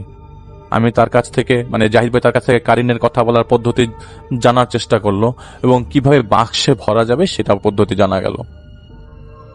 তো জাহিদ ভাই 2 দিন পর সেই বাড়িতে যায়। জাহিদ ভাইয়ের জিনের সাথে কথা হওয়া তাদের আগেই জানিয়েছিল যে জাহিদ ভাইয়ের সাথে জাহিদ ভাইয়ের জিনের কথা হয়েছে। তো এমডি সাহেব আগে থেকেই জানতেন যে তার দাদারা ভালো ছিল না। তো জাহিদ ভাইয়ের জিন বলে নিয়েছিল যে সফল হওয়ার থেকে ক্ষতি হওয়ার সম্ভাবনা কিন্তু অনেক বেশি। আগে থেকে সব আলোচনা করেছিল। জাহিদ ভাই তাদের ফ্ল্যাটে প্রবেশ করে, মেয়েটার ঘরে যেই মেয়েটার সামনে বসে এবং বসে মেয়েটার নাম, মেয়েটাকে ডাকে। তো তার নাম ছিল সালিমা।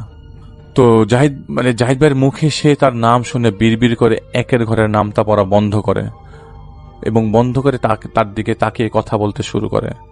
যেহেতু সে বিহারীদের ভাষায় কথা বলেছিল, তাই জাহিদ ভাই বাংলাতেই তার সাথে কথাগুলো বলে। বন্দি করতে এসেছ, পারবে না। আমি তোমার চেয়ে বেশি ক্ষমতাধর, যা আমার তা আমি নিয়ে যাবই। তো জাহিদ ভাই একটা কথা জিজ্ঞেস করতে যাওয়ার সময় সে বাধা দিয়ে বলে, চেয়েছিলাম আরেক কয়েকদিন পর নিয়ে যাব, কিন্তু না, আজ নিয়ে যাব। এটা সেই ভেতর থেকে আসছে কথাটা। আমাকে বন্দি করা ফন্দি এটেছিস বলেই তো মেয়েটির পেটে আঘাত করতে যাবে। তখনই এমডি সাহেব তার বলছে যে আমাকে বন্দি করতে এসেছিস। তখন মেয়েটা কি করলো যে তার পেটে আঘাত করতে যাবে। তো এমডি সাহেব এবং তার মেয়েটার স্বামী তার 2 হাত আটকে রাখে। তো এমডি সাহেবকে দেখে সে বলতে থাকে, এই বজ্জাত, তাকাচ্ছিস কেন? জানতে চাস তোর মাকে কি করেছি? যেদিন মেয়ের বিয়ে দিয়েছিস সেদিন আমি মুক্ত হয়ে গিয়েছিলাম, এসেছিলাম তোর মার টুটিটা ভেঙে দিতে। এসে দেখি ধুমধাম করে মেয়েকে বিয়ে দিচ্ছিস। তারপর তোর মাকে দেখলাম, মনে চাচ্ছিল ওরে তখনই ছিঁড়ে ফেলি, কিন্তু একা পাইনি তোর মাকে। প্রতি রাতে আসতাম, তোর মাকে খুঁটিয়ে খুঁটিয়ে যন্ত্রণা দিয়ে মেরে ফেলেছি। তোর মেয়েকে মারবো না, কিন্তু যা আমার তা আমি নিয়ে যাব। এদিকে জাহিদ ভাইয়ের কাজ চালাচ্ছিল, কিন্তু মনে জোর পাচ্ছিল না। এদিকে মেয়ের মুখের সে কারিনের সালিমার কথা শুনে এবং মেয়েটার কষ্ট দেখে এমডি সাহেবের স্ত্রী, মেয়েটার মা ভুল করে বলে বসেন, ঠিক আছে, আমার মেয়েকে যন্ত্রণা দিও না, আমার মেয়ের ক্ষতি করে না, বাচ্চা নিয়ে যাও, আর যা চাও তাই দিব। তো মেয়েটার মা বারবার বলছিল যে আমার মেয়েকে সহি সালামত ফিরিয়ে দাও। তো এটা শোনার সাথে সাথেই সেই ঘরে যেয়ে তার কথা ফিরিয়ে নিতে বলে জাহিদ ভাই, এবং তখনই তীব্র হাততালির শব্দ এবং মেয়েটার চেঁচামেচির শব্দ শুরু হয়। এতটাই শব্দ হচ্ছিল যে জাহিদ ভাইয়ের মা প্রচন্ড মাথা ব্যথা শুরু করে দেয় এবং দ্রুত জাহিদ ভাই তার জিনকে স্মরণ করে। এদিকে মেয়েটার রক্তবমি শুরু হয় এবং সেখানেই জাহিদ ভাইয়ের জিনের আসার আগ মুহূর্তেই মেয়েটার গর্ভপাত হয়ে যায়। সেই সময় তাকে দ্রুতই হাসপাতালে নেওয়া হয়। অত্যাধিক রক্তক্ষরণের কারণে মেয়েটার অবস্থাও সংকটাপন্ন হয়ে যায়। আল্লাহর রহমতে সে যাত্রায় সে বেঁচে যায়। 13 ব্যাগ রক্ত দিয়ে তাকে সেভ করা হয়। অপারেশন টেবিলে ছিল 4 থেকে 5 ঘন্টার মতো। জাহিদ ভাই বাড়ি ফেরার পথে জাহিদ ভাইয়ের সাথে জিনের সাথে কথা হয়। জাহিদ ভাই তাকে জিজ্ঞেস করে, এটা কেন হলো? তিনি বলেন, যেহেতু তার মা, ওই মেয়েটার মা আবেগের বশে বলে ফেলেছিল, তাই সে তখনই তাদের সেই দুর্বলতার সুযোগে বাচ্চাটা নষ্ট করে দিতে পেরেছে। বাবা মার মন সন্তানের জন্য জ্বলবেই, তুমি বুঝবে না। ভুল হয়েছে, এখন তার টেনে এনে লাভ নেই, শেষ হয়ে গেছে যা হওয়ার ছিল। পরবর্তীতে জাহিদ ভাই ইচ্ছে করেই আর কোনো ধরনের সম্পর্ক রাখেনি তাদের সাথে। তারা চেয়েছিল সমাধান করতে, কিন্তু যেহেতু জাহিদ ভাইয়ের কথা তারা রাখতে পারেনি, তাই তারা জাহিদ ভাই অপরাগতা প্রকাশ করে দেয়। সেদিনের পর থেকে প্রায় বেশ কদিন জাহিদ ভাই প্রায় সময়ই একের নামটা হালকা হালকা শুনতে পেত। এরপর থেকে সেটা থেমে যায়। একটি কথা স্পষ্ট করে জাহিদ ভাই বলতে চাই যে আমাদের জীবনে অনেক ঘটনা ঘটে যার কারণ অজানা, এবং সেটা অজানা থাকাই উত্তম, কেননা সেটা অনেকের বোধগম্য নাও হতে পারে।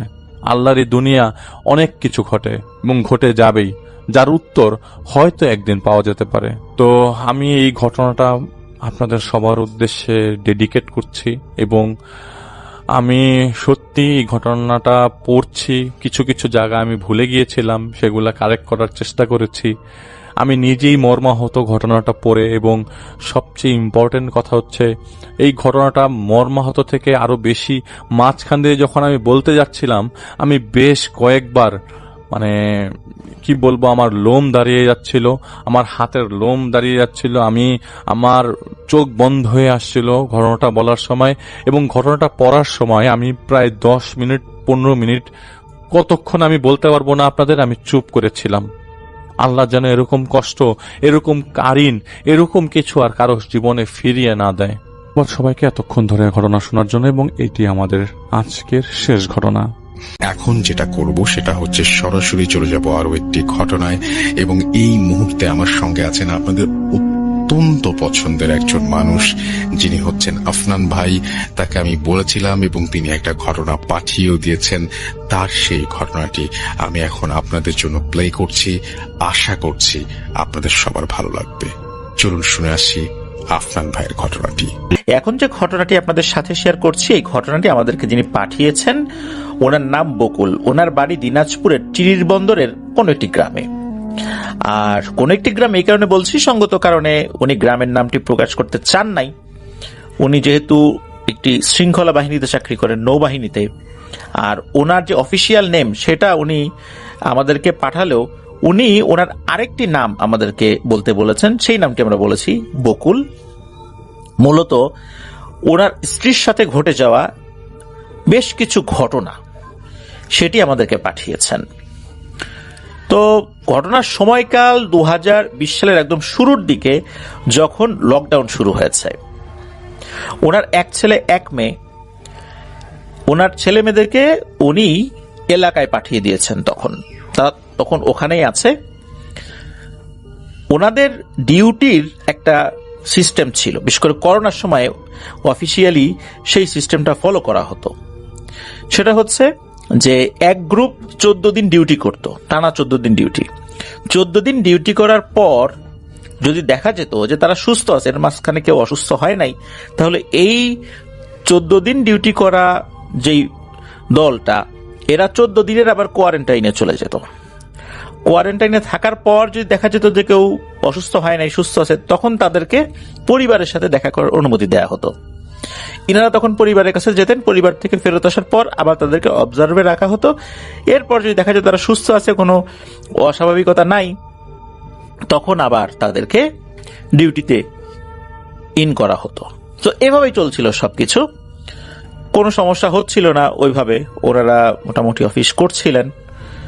কিছু কিছু সমস্যা তো হবেই, কেউ কেউ তো আক্রান্ত হবে, এটাই স্বাভাবিক, যেহেতু ওনারা বাইরে থেকে ডিউটি করেন। করোনায় আক্রান্ত হওয়াটাই স্বাভাবিক। তো এভাবে কিন্তু চলছিল। তো উনি যখন পরিবারের সাথে দেখা করার অনুমতি পান, যদিও বা ওনার বাসা কিন্তু খুলনার খালিশপুরে, মানে ওখানে ওনার বাসা, কিন্তু চাইলে কিন্তু ওই করোনার সময় সহজে দেখা করা যেত না। এটা একটা সিস্টেম ছিল আর কি। তো ওনার আবার ডিউটি ছিল অফিসিয়াল ডিউটি। অফিসিয়াল ডিউটি থাকলে কিন্তু আবার কিছু কিছু ক্ষেত্রে শিথিলতা আছে। যেমনটা হচ্ছে যে ব্যাংকের কাজে মাঝে মাঝে বাইরে যেতে হয়, তখন বাইরে কিছু মানুষের সংস্পর্শে আসার সুযোগ হয়। এই জন্য ওনাদের ক্ষেত্রেও কিছুটা শিথিলতা যেমন ছিল, আবার কঠোরতাও ছিল, যেহেতু মানুষের টাচে তাদেরকে আসতে হবে। এই কথাগুলো কেন বলছি তা একটু পরেই আমরা বুঝতে পারবো আর কি। তো ঘটনা যখন ঘটে তখন তো এই সময়টা চলছিল, বাংলাদেশের খুব ক্রান্তিকাল চলছিল ওই সময়, করোনার প্রেক্ষাপটে আর কি। তো এক রাতে উনি বাড়িতে গিয়েছেন, উনি তখন বাড়িতে যাওয়ার অনুমতি পেয়েছেন। তো বাড়িতে যাওয়ার পর উনি তো ঘুমিয়ে আছেন। তো গভীর রাত, আনুমানিক রাত 2টা বাজে আর কি, হঠাৎ করে একটা শব্দ উনি পান। মনে হলো ঘরের দরজাটা কেউ খুললো। উনি পাশে দেখলেন ওনার স্ত্রী নাই। কি ব্যাপার, এত রাত্রেবেলা কে আসলো? এই জন্য কি দরজা খুলতে গেল নাকি? ছেলে মেয়ে তো তার ছেলে পেলে নাই, ছেলে মেয়ে তো এলাকায় আর কি। তো উনি আবার উঠে গিয়েছেন। উনি দেখেন যে ওনার স্ত্রী দরজা খুলে সোজা ছাদে উঠে যাচ্ছেন। তো খালিশপুরেরই একটা বাড়িতে উনি ভাড়া নিয়েছিলেন আর কি। উনি চিন্তা করলেন কি ব্যাপার, এত রাত্রে কোথায় যায়? উনি চিন্তা করেছেন যে করোনার সময় সারাদিন হয়তো বা ঘরের মধ্যে আছে, এই জন্য অস্থির লাগছে, রাতের বেলা একটু ছাদে উঠতে যাচ্ছে। তো উনি চিন্তা করলেন যে ওনাকে ডাক দিল তো পারতো, তো ডাক দিল না। উনি আবার গিয়ে ওনার স্ত্রীকে বলছে, এই সাথী কোথায় যাও? ওনার স্ত্রীর নাম সাথী। এত রাত্রেবেলা কোথায় যাও? ছাদে যাবা? চল আমিও যাই। যখন এটা বলেছে তখন ওনার স্ত্রী যখন ওনার দিকে ঘুরে তাকিয়েছে, তখন ওনার স্ত্রীর চোখে মুখে বেশ অস্বাভাবিকতা উনি লক্ষ্য করেন। ওনার স্ত্রী তখন বলে ওঠে, আমি ছাদে যাব, আমার দাদু আমাকে ডাকছে, আমি দাদুর কাছে যাব। এ কথা কোনো শোনার সাথে সাথে কিন্তু বকুল ভাই ভয় পেয়ে যান। কারণ হচ্ছে যে ওনাদের বিয়ের আগেই ওনার স্ত্রীর দাদু কিন্তু আল্লাহর ডাকে সাড়া দিয়ে চলে গিয়েছেন। তাহলে এত রাত্রে ছাদে কে ডাকে তাকে? নিশ্চয়ই বিষয়টা স্বাভাবিক না। তখন উনি বলেন যে আরে তোমার দাদু তো আল্লাহর মেহমান হয়ে গেছেন, উনি তো নাই আমাদের মাঝে, তুমি মনে হয় দুঃস্বপ্ন দেখেছো, এই জন্য ছাদে উঠছো, আসো ঘরে চলে আসো। এই বলে যখনই উনি ওনার স্ত্রীর হাত ধরেছেন তখন ওনার স্ত্রী বলছে, না, আমার দাদু এসে এই মাত্র আমাকে ডাকলো যে সে ছাদে আছে, আমি যাব। তখন কিন্তু ওনার স্ত্রীর হাত উনি আর মৃদুভাবে ধরে নাই, তখন বেশ শক্ত করে ধরে ফেলছেন, যে অবস্থা তো স্বাভাবিক না রে। তখন বকুল ভাই ফিল করলেন যে ওনার স্ত্রীর শরীরে মারাত্মক রকমের শক্তি চলে আসছে। এরপর উনি আরো জোরে চেপে ধরেন, এত জোরে চেপে ধরেছিলেন যে ওনার স্ত্রী ব্যথা পেয়েছিলেন। তখন ওর স্ত্রী বলে ওঠে, আমি চলে যাচ্ছি রে, চলে যাচ্ছি, আবার আসবো, এত জোরে হাত ধরলি যে আমি ব্যথা পাইলাম, এর ফলটা কিন্তু ভালো হবে না, দেখিস। যখন এটা বলল তখন বকুল ভাই বুঝলেন যে তাই তো, যা চিন্তা করছিলাম সেটাই, এটা স্বাভাবিক কিছু না। হঠাৎ করে ওনার স্ত্রীর মনে হলো যে সেন্সলেস হওয়ার মতো অবস্থা হয়ে গেছে, পুরোপুরি না, উনি সাথে সাথে ধরে ফেলেন, তাড়াতাড়ি করে টেনে নিয়ে এসে বিছানায় শুইয়ে দেন। বুঝতে পারছেন যে প্যারানরমাল কোনো এন্টিটি তার উপর ভর করেছিল, কিন্তু হঠাৎ করে কেন এমনটা হলো, এরকম তো হওয়ার কথা না। তো ওই রাতের মতো সবকিছু ঠিকঠাক হয়ে গেল। এরপরে বেশ কিছুদিন আবার স্বাভাবিকভাবে চলছিল, কোনো সমস্যা নাই। তো ওনাদের ডিউটিও ঠিক ওই একই রকম ভাবে চলছিল। মাঝে মাঝে কিছু সমস্যা দেখা দিত, সেটা হচ্ছে যে যদি কখনো এমন হতো যে কোনো রিলিভার বলতে বোঝায় যে যিনি ডিউটি করবেন, যদি ওই ব্যক্তি কোনো কারণে অ্যাবসেন্ট থাকে, অসুস্থ হয়ে যায়, তখন তার রিপ্লেস আরেকজন করবেন। এখন হয় কি যে উনি পরিবারের কাছে যাওয়ার অনুমতি পেয়েছেন, তখন ওনার জায়গায় যিনি এসে ডিউটি করবেন, রিলিভার, সে আবার অসুস্থ, যার কারণে কি হয়েছে, ওনাকেই আবার ডিউটি করতে হবে। এখন বাইরে তো যেতে পারছেন না। এর ভিতর কি হয় যে ওনার সিনিয়র একজন অফিসার, তার রুমে যেতে হবে, উনি ব্রিফিং দিবেন। আর সাধারণত এই ধরনের ব্রিফিং গুলোর ক্ষেত্রে সবাই কিন্তু তাদের মোবাইল ফোন বন্ধ রাখে, সাইলেন্ট তো অবশ্যই রাখতে হবে, ফোন বাজলেই কিন্তু অফিসারদের বেশ কড়া কথা শুনতে হবে, কারণ এটা কিন্তু সিস্টেম না কোনো একটা গুরুত্বপূর্ণ মিটিংয়ে মোবাইল ফোন সাইলেন্ট না করা অথবা চালু রাখা, আবার কল আসলে সেটা রিসিভ করে কথা বলা, এটা কিন্তু এই ধরনের শৃঙ্খলা বাহিনীতে না, শুধু এই ধরনের মিটিংগুলোতে এটা শিষ্টাচার বিবর্জিত। এই কারণে উনি মোবাইল ফোনটা সাইলেন্ট রেখেছিলেন, তবে ভাইব্রেশনটা অন রেখেছিলেন। তো উনি যখন ওনার সিনিয়র অফিসারদের কাছ থেকে ব্রিফিং দিচ্ছিলেন যে পরবর্তীতে কিভাবে কোন কাজ করতে হবে, সবাইকে যখন ব্রিফিং দিচ্ছিল, তখন হঠাৎ করে ওনার ওয়াইফের কল আসে। উনি তখন কেটে দেন কল, তখন তো কথা বলা যাবে না। তো এরকম কয়েকবার কল আসে, উনি কেটে দিয়েছেন। এরপর যখন উনি দেখলেন যে বারবার কল প্রতিনিয়ত করেই যাচ্ছে, এরপর উনি ওই সময় তো আসলে বের হতে পারছেন না, বের হয়ে কলটা রিসিভ করতে পারছেন না, উনি কি করছেন, মোবাইলটা বন্ধ করে দিয়েছেন। এর অল্প সময় পরেই ব্রিফিং শেষ হয়ে যায়, উনি ওই রুম থেকে বাইরে বের হয়ে আসেন। বের হয়ে আসার পর ওনার স্ত্রীকে উনি ফোনটা খুলে আবার কল করেছেন। কল করার পর ওনার স্ত্রী তো অনেক বাজে ভাষায় গালিগালাজ করছে, কেন তার ফোনটা রিসিভ করা হলো না। তো এই ধরনের আচরণ কিন্তু উনি এটা আগে কখনো দেখেন নাই। উনি অবাক হয়ে যান যে তুমি আমার সাথে এরকম করে খারাপ আচরণ করতেছো কেন। তখন ওনার স্ত্রীও গালিগালাজ শুরু করে দেয়। এরপর ওনার স্ত্রী বলেন যে আমাকে এক্ষুনি একটা ফোন কিনে দিবা, অথবা তোমার ফোনটা আমাকে দিয়ে যাবা, আমার এই ফোন নষ্ট, কথা শোনা যায় না। এখন তখন মাসের শেষ, ওনার হাতে টাকা নাই, এখন নতুন আর একটা ফোন কিভাবে কিনবেন। উনি বলে আচ্ছা ঠিক আছে, তাহলে আমার যে ফোনটা আছে এটা তোমাকে দিচ্ছি, তোমার ফোনটা আমাকে দাও।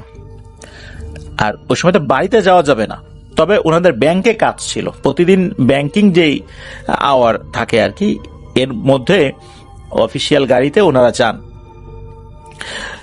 উনি যখন ব্যাংকে যাবেন, ওনার স্ত্রীকে বলা হলো যে তুমি আসো, তখন এক্সচেঞ্জ করে নিব। সেভাবে কিন্তু ফোনটা এক্সচেঞ্জও করে ফেলেন ওনারা। এরপরে যে যার মতো তো চলে আসেন, উনি অফিসে চলে আসছেন, ওনার স্ত্রী আবার চলে গেছে। এর কয়েকদিন পর উনি যখন আবার পরিবারের কাছে যাওয়ার অনুমতি পেয়েছেন, যাওয়ার পর আবার একটা সমস্যা শুরু হয়ে যায়। ওনার ওয়াইফ তো চিৎকার চেঁচামেচি করতে থাকে, বলে এই ফোনটাও নষ্ট, এইটা সেইটা, তুমি আবারও নষ্ট ফোন দিছো, আমাকে ফোন কিনে দিতে হবে। ওনাদের চিৎকার চেঁচামেচিতে ওনাদের যিনি বাড়িওয়ালা উনি চলে আসেন। উনি এসে বলেন যে কি হয়েছে, তখন দেখে যে এরকম চিৎকার চেঁচামেচি, মোবাইল ফোন নিয়ে চিৎকার চেঁচামেচি। একটা পর্যায়ে ফোন টোন নাকি ভেঙে ফেলেছে ওনার ওয়াইফ, নতুন ফোন কিনে দিতে হবে, এক্ষুনি কিনে দিতে হবে, মানে পরের দিনও যাওয়া যাবে না, ওই সময় কিনে দিতে হবে। এই ধরনের ছেলে মানুষই আচরণ একটা পরিণত বয়স্কা মানুষের কাছ থেকে তো আসলে কেউ আশা করে না। তো সেটাই যখন হচ্ছিল, তখন আর বাড়িওয়ালা বুঝতে পারেন যে বেশ বড় ধরনের একটা সমস্যা চলছে। তখন ওই বাড়িওয়ালা বলেন যে আচ্ছা ভাবি, আপনি চিৎকার চেঁচামেচি করেন না, আমি ভাইকে টাকা দিচ্ছি, যেহেতু মাসের শেষ, ওনার হাতে টাকা নাই, আমি টাকা দিচ্ছি, আর ওনার সাথে এখনই যায় প্রয়োজনে মোবাইল ফোনের দোকান খোলাই নিয়ে আপনার জন্য একটা ফোন কিনে আনতেছি। এই বলে ওই বাড়িওয়ালা ভদ্রলোক তাকে একটু শান্ত করে এই বকুল ভাইকে সাথে নিয়ে ঘরের বাইরে বের হয়েছেন। এরপর বকুল ভাইয়ের সাথে উনি কথা বলছেন যে ভাই, বিষয়টা তো স্বাভাবিক মনে হচ্ছে না, ওনার আচরণ তো অস্বাভাবিক, এরকম ভাবে কথা বলছেন। এর ভিতরে হঠাৎ করেই একটা ধপাস করে শব্দ হলো, আর একটা গোঙানির আওয়াজ হলো। তখন ওই বাড়িওয়ালা ভদ্রলোক আর এই বকুল ভাই দৌড় দিয়ে দরজার উপরে চিকন চিকন গ্রিলের মতো একটা ফাঁকা জায়গা থাকে বিভিন্ন জায়গায়, বিভিন্ন বাড়িতে এরকম থাকে আর কি, যেটা দিয়ে ওই দরজার উপর থেকে তাকালে ঘরের ভিতরের একটা দৃশ্য দেখা যায়। ওনারা যখন ওইভাবে দেখার চেষ্টা করছেন, তখন দেখতে পেলেন যে ওনাদের শোবার ঘর, যদি ওটা একটা সাইডে ছিল, ওইটার দরজা খোলা, ওখান দিয়ে মূলত ওই গোঙানির শব্দটা আসছে। মনে হচ্ছে যে ফ্লোরে কোনো কিছু একটা পড়ে আছে। এটা দেখার পর ওই বাড়িওয়ালা ভদ্রলোক বললেন যে ভাই, বিষয়টা তো স্বাভাবিক মনে হচ্ছে না, চলেন তো ওই পাশে দেখি। ওনাদের ঘরটা ছিল কিন্তু দ্বিতীয় তলাতে। এখন দ্বিতীয় তলাতে ওনাদের ওই ঘরের যে জানালা, ওইটাতে যাওয়ার জন্য কিন্তু নিচ থেকে প্রথম তলার ওই গ্রিল বে, মানে আর একটা জানালার গ্রিল বে উপরে উঠতে হবে। যেহেতু উনি শৃঙ্খলা বাহিনীর সদস্য, এই ধরনের ট্রেনিং ওনার ছিল, উনি মোটামুটি খুব সহজেই গ্রিল বে, কার্নিশ বেয়ে উপরে উঠে গিয়েছেন। যাওয়ার পর জানালা দিয়ে যেটা দেখেছেন, এটা দেখে উনি ভয় পেয়ে গিয়েছেন। উনি দেখেন যে ওনার ওয়াইফ ফ্লোরে পড়ে আছে। মূলত ওনার ওয়াইফ ফ্যানের সাথে ওড়না পেঁচিয়ে সুইসাইড করার চেষ্টা করেছিলেন, কিন্তু কোনো কারণে ওড়না ছিঁড়ে অথবা ওই ফ্যানে যেখানে গিট দিয়েছিলেন সেই গিট খুলে নিচে পড়ে যায়। আর পড়ার পর উনি খুব আঘাত পেয়েছেন নিচে, বিশেষ করে ফ্লোরে পড়ার পরে, এই কারণে এরকম শব্দ হচ্ছে। তখন এই বাড়িওয়ালা আর এই বকুল ভাই, ওনারা তো দরজা ভেঙে প্রবেশ করেছেন। দরজা ভেঙে প্রবেশ করার পর তাকে হসপিটালে নিয়ে যাবেন এরকম চেষ্টা করছেন। আর ওই সময় আসলে করোনার সময় তো গাড়ি টাড়ি তো এরকম অ্যাভেলেবল ছিল না, কারণ একটা নির্দিষ্ট সময় পর চলাচল একদম রেস্ট্রিক্টেড হয়ে যেত। দিনের বেলাতেই কিন্তু কোনো ধরনের গণপরিবহন বা এরকম কোনো কিছু বা রিক্সা এগুলো বের হওয়ার অনুমতি ছিল না। এটা তো আমরা ওই সময়ে যেরকম ছিল আমরা তো জানি। তারপর অনেক কষ্ট করে ওনাকে একটা অটোরিকশা ম্যানেজ করে হসপিটালে নিয়ে যাওয়া হয়। প্রতিমধ্যে পুলিশে আটকে ছিল, যখন দেখা গেল যে অসুস্থ মানুষকে হসপিটালে নিয়ে যাওয়া হচ্ছে, তখন তারা ছেড়ে দিয়েছেন আর কি। তারপর ডাক্তার দেখানো হয়, চেক আপ করা হয়। এরপর যখন একটা ওষুধ ডাক্তার সাজেস্ট করেছেন, প্রেসক্রিপশন লিখে দিয়েছেন যে এটা নিয়ে আসতে, তখন ওনার ওয়াইফ বলতে থাকে যে এই বকুল আমার গলা চিপে ধরছে, আমার হাত ভেঙে দিয়েছে, আমাকে মেরে চোখ নষ্ট করে দিয়েছে। তো ডাক্তার সাহেব বলছেন যে আচ্ছা বকুল সাহেব, আপনি কিসের চাকরি করেন? তখন উনি বললেন আমি নৌবাহিনীতে চাকরি করি। তখন বলছে আপনার ওয়াইফ যে বিষয়গুলো বলছে, আপনার নামে যে অভিযোগ করছে, এইটা যদি লিখিতভাবে দেয়, তখন বুঝতে পারছেন যে আপনার কি অবস্থা হবে। এটা তো পুলিশ কেস, বিষয়টা তো স্বাভাবিক মনে হচ্ছে না। তারপরও এরকম সমস্যা হতেই পারে, আপনি যান ওষুধ নিয়ে আসেন, আমি দেখছি কি করা যায়। আর আপনি আপনার ওয়াইফের সাথে ভালো আচরণ করবেন, মারধর করবেন না, এইসব কথা শুনে মানে বকুল ভাই তো অবাক, ওনার বাড়িওয়ালা আছেন তিনিও অবাক, কারণ উনি তো সাক্ষী। আসলে বুঝতে পারছেন না যে কেন এমনটা বলছে, এরকম নালিশ কেন করছে, কারণ বাড়িওয়ালা উনি তো তখনও জানেন না যে সমস্যাটা কি। আর ওনার ওয়াইফ ডাক্তার সামনে এই ধরনের অভিযোগ করছেন, এটা তো নারী নির্যাতন মামলা। আর শৃঙ্খলা বাহিনীতে কিন্তু এই ধরনের অভিযোগ খুবই গুরুতর। এটা যারা শৃঙ্খলা বাহিনীতে আছেন তারা জানেন আর কি। কোনো মতে ডাক্তার এই বিষয়টাকে ট্যাকেল দেন আর কি। এরপর বাসায় নিয়ে আসেন।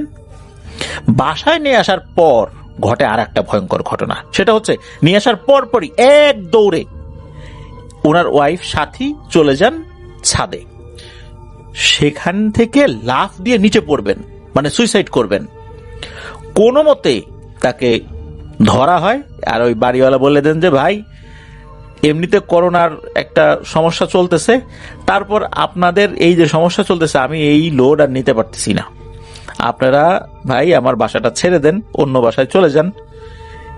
পরে এই আত্মহত্যা হবে, একজন আর একজনের মারধর করবেন, পুলিশ কেস হবে, এরপর আমাকে জেলে যেতে হবে। সুতরাং আমি এসব ঝামেলা নিতে পারবো না ভাই, আমার বাসাটা ছেড়ে দেন, আর যদি থাকতে চান ভালো হয়ে থাকেন, এ ধরনের কোনো হই হট্টগোল করবেন না। বাড়িওয়ালা নেহায়েত বিরক্ত হয়ে এই বিষয়গুলো বলেছিলেন, কারণ আসলে এই ধরনের সমস্যা যদি হয়, ছাদ থেকে কেউ লাফিয়ে পড়ে, সুইসাইড করে, ঘরের ভিতরে কেউ গলায় দড়ি দেয়, তাহলে কিন্তু ওই ফ্ল্যাটগুলো ভাড়া হওয়াটা বেশ জটিল হয়ে যায়। যে ওই বাড়িতে ওই ফ্ল্যাটে একজন লোক মারা গেছে, মানুষের মধ্যে কিন্তু একটা নেগেটিভিটি কাজ করে। আর দেখা যায় এই ধরনের ফ্ল্যাটগুলোতে বিভিন্ন প্যারানরমাল ঘটনা পরবর্তীতে ঘটে। এটা তার বাড়ির জন্য ক্ষতির একটা কারণ, বাড়ির বদনাম, সেই সাথে উনি মানসিকভাবে আর্থিকভাবে সব দিক থেকে ক্ষতিগ্রস্ত হবেন বাড়িওয়ালা। এই জন্যই কিন্তু উনি বিষয়টা বুঝতে পেরে বলেছিলেন। তো যাই হোক, বকুল ভাই অনেক কষ্টে তাকে ঘরে নিয়ে আসার চেষ্টা করেন। এরপর প্রতিনিয়ত এই ধরনের সমস্যা চলতে থাকে। উনি যখন দেখলেন ওনার ওয়াইফ এরকম আচরণ করছে, এর মধ্যেই আর একটা ঘটনা ঘটে। সেটা হচ্ছে যে পরের রাত্রে ওনার ছেলে মেয়ে ফোন করেছে, ফোন করে বলেছে যে নানা মারা গেছেন, নানা মারা গেছে। তাহলে এখন কিভাবে যাবেন? ওনার তো খুলনা থেকে কোনোভাবেই দিনাজপুরের চিরিরবন্দর যাওয়ার কোনো উপায় নেই। ওই সময়ে গণপরিবহন তো সবই বন্ধ, কোনো সুযোগই নেই। কি আর করা, যেতে পারবেন না। তখন উনি ছেলে মেয়েদেরকে পরামর্শ দিলেন যে ঠিক আছে, তাহলে তোমরা যাও, কিভাবে যেতে পারো।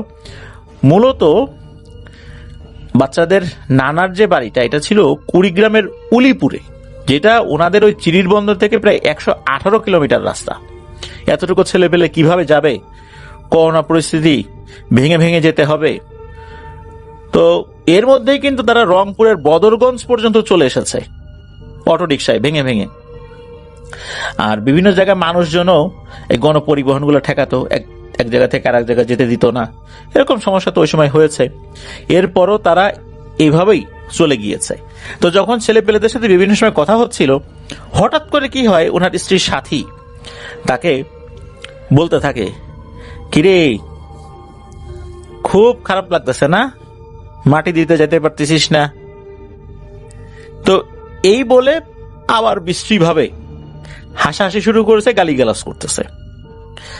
আর এর মধ্যে সে কি করতেছে, ফোন করতেছে, ফোন করে তার বিভিন্ন আত্মীয় স্বজনদেরকে বলতেছে, এই বকুল আমাকে মারছে, আমার হাত পা ভেঙে দিছে, চোখ নষ্ট করে দিচ্ছে, এরকম কথা। তো যখন ফোন রেখে দেয়, এই বকুল ভাইয়ের ফোনে আবার সেই আত্মীয় স্বজন ফোন করে গালিগালাজ করতে থাকে যে তোর চাকরি খাইয়ে ফেলবো, তুই আমাদের মেয়েকে মারতেছিস, সেটা সেটা। উনি তো অবাক হয়ে যাচ্ছে যে এ কিভাবে এই ধরনের মিথ্যা কথা বলছে। আর পজেসড হয়ে গেছে এটা উনি বুঝতে পারছিলেন। ওই সময় পজেসড থাকা অবস্থায় ফোন বের করে আত্মীয় স্বজনদেরকে ফোন করে এইভাবে বলছে বিষয়টা অস্বাভাবিক তো বটেই, এরকম কিন্তু নর্মালি হয় না। এখন এটা তো আর চলতে দেয়া যায় না, ওনার চাকরি চলছে, সেখানেও এটা নিয়ে খুব বড় ধরনের সমস্যা হয়ে যেতে পারে যদি ওনার স্ত্রী এরকম বড় ধরনের কোনো ঝামেলা পাকায়। উনি তখন ওনার জানা যে দোয়া দুরুদ রয়েছে সেগুলো পড়ে তাকে ফু দিতে থাকেন। ফু দিতে দিতে একটা সময় উনি কিছুটা স্বাভাবিক আচরণ করতে শুরু করেন। এরপর এই বকুল ভাই উনি সাহস করে বলতে থাকেন, তুই কেন আমার ওয়াইফের শরীরে আসছিস, বল কে তুই, কেন আসলি? তখন তার ভেতর থেকে বলতে থাকে যে অনেকদিন আগে তোর বউ সন্ধ্যার পরে ভিজা চুলে ছাদে গেছিল, মাথায় কাপড়ও ছিল না, সে আমার ছায়ায় পা দিছে, তাই আমি ওকে ধরছি। আমি তো ওই রাত্রে ওকে মেরে ফেলতাম, ওকে ছাদ থেকে ফেলে দেওয়ার চেষ্টা করছি, পারি নাই, তুই আমাকে বাধা দিছিলি সেই রাত্রে, আর আজকেও মেরে ফেলতাম, পারি নাই। এর আগে গলায় ওড়না পেঁচিয়ে আত্মহত্যা করাইতে গেলাম, দুর্ভাগ্যজনকভাবে ওড়নাটা ছিঁড়ে গেল, এরপরেও ছাদে নিয়ে গেছিলাম, ধাক্কাও দিলাম, কেন জানি পড়লো না। বারবার ওকে মারতে যায়ও আমি সফল হচ্ছি না, তবে ওকে আমি মারবই, এটা মনে রাখিস। ও আমার ছায়ায় পা দিছে, আমার অপমান হয়ে গেছে এখানে, সুতরাং ওকে আমি ছাড়বো না। এদিকে বকুল ভাইয়ের কাছে থাকা জমজম পানি, যেটা উনি ওনার কোন এক কলিকের কাছ থেকে সংগ্রহ করেছিলেন, উনি হজে গিয়েছিলেন বা অন্য কোনোভাবে সংগ্রহ করেছিলেন আর কি, তো ওই পানিটা কিছুটা যখনই ছিটিয়ে দিয়েছেন তার স্ত্রীর শরীরে, তখনই ওনার স্ত্রীর আর কোনো সেন্স নাই, পরে একদম স্বাভাবিক। তো এইভাবে কিন্তু প্রতিনিয়ত চলছিল, ওনার জীবনটা একদম নরকে পরিণত হয়ে যায়। তো মাঝে মাঝে তার সাথে কথা বলতো কিভাবে, যখন তার ওয়াইফের উপর পজেস হতো তখন উনি কথা বলতেন, তখন উনি অনেক অনুনয় বিনয় করতে থাকেন যে আমার বউকে ছাইড়ে দাও, ও তো বোঝে নাই, তোমরা কোথায় থাকো না থাকো এটা তো আসলে এদের বোঝার কথা না, মনের অজান্তে পা দিয়ে ফেলছে, ক্ষমা করে দাও, সে আর কখনো ছাদে যাবে না, আমরা এই ছাদ ব্যবহারই করব না। তখন ওই অবয়বটা নাকি বলতে থাকে যে আমাদের নীতির মধ্যে ক্ষমা বলে কোনো কিছু নাই, তোরা মানুষ অনেক খারাপ, মানব জাতি বেঈমান, আমি মানব জাতিকে ঘৃণা করি,